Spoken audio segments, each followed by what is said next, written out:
Today, the 21st of July, 2020, I retraced my steps to go back to Garden House Hotel. Quite symbolically, we found that the gate was locked, the ownership has changed, and the services have ceased. However, that place still stands as where the movement for multi-party democracy was born and established by a national conference on multi-party option on Friday the 20th and Saturday the 21st July 1990 in Lusaka. The movement, which was re-established there, was part of a continuous effort of generation after generation in the African freedom struggle. The African freedom struggle, like all freedom struggles, has not been and could not have been a zero-sum game with one set of leaders, one generation of leaders, or one organization or driver and one time. So it was a continuum of a struggle towards the independence of African countries from European colonialism. In particular, it was a corrective measure undertaken to take back the freedom train on rail, which had been derailed by the generation of African leaders in Zambia as elsewhere, who had been handed over the powers of governance by the departing colonialism and degenerated into a one-party state system. That is why from March to July 1990, I was involved in organizing towards that conference in order to look at an option for reintroducing multi-party democracy to a Zambia that had been under a one-party state for 17 years and under one-party rule for 27 years, which also coincided with under one personality as the top leader for 27 years. And so that's where we began.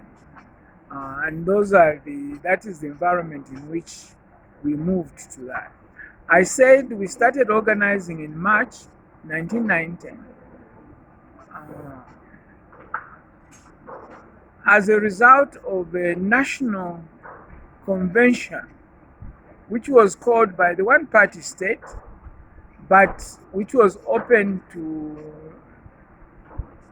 personalities and organizations outside their party structures to look at possibilities of economic and political reform. At that conference, there was a slight willingness to move towards economic reforms, towards liberalizing the economy, and into a more pragmatic rather than dogmatic commandist structure that had been the case for 17 years. But there was absolute firm resistance against our proposal to also have political reforms towards liberalizing the space for democratic exercise of democratic rights, particularly towards returning to the people of Zambia their rights gained in the struggle for independence to freedom of association and freedom of assembly and freedom of movement and freedom of expression, and their freedom to be able to form or not form political parties of their choices, and their freedom to be able to participate in elections under political parties of their choice, which are engaged in elections that are truly competitive, rather than what was the situation under one-party state, where elections were restricted to party members, and even among party members there was a system of vetting who could actually be a candidate, so that in the end the elected, both the candidates and the elected people had to belong to a political party, which unfortunately, apart from being just a single political party, had actually manipulated the constitution of Zambia into a monopoly in which power was placed in the hands of a party. The party actually privatized the state. The party captured the state and drove the state. But the party itself was internally organized under a personalized leadership. And therefore it was the furthest thing to a liberal democracy one could get. Both the internal democracy in UNIP itself, which was the ruling party, was found wanting, and of course externally there was no competition. So at that national convention, there were voices, mine included, which proposed that there should be a return to multi-party democracy and the liberalization of political freedom, the exercise of political freedom, and but the ruling party leadership under President Kaunda firmly and strongly rejected those proposals completely. So that was basically the conclusion of that conference, that there was a little willingness to liberalize the economy, absolutely no willingness to liberalize or democratize the political space. So I came out of that conference resolved that the option of bringing change within UNIP was out, and therefore we had to go back to the people. So the organization that I got involved in, first as an individual and gradually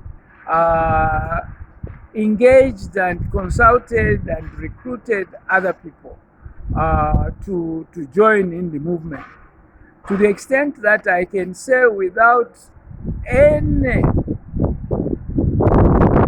chance of being contradicted, that whoever became a member or a participant in the movement for multi-party democracy after the 20th and 21st of July 1990 was either recruited by me or recruited by someone I recruited, and so on and so forth. So that one could say that, of course, the movement could not be a one-man, could not be founded by one man, and it was certainly not founded by me single-handed. But if there are 100 who can be said to have founded MMD, I'm one of those 100. If there are 50, I'm one of those 50. If there are 10, I'm one of those 10. If there are 5, I'm one of those 5. If there is only one, I'm the one. Okay.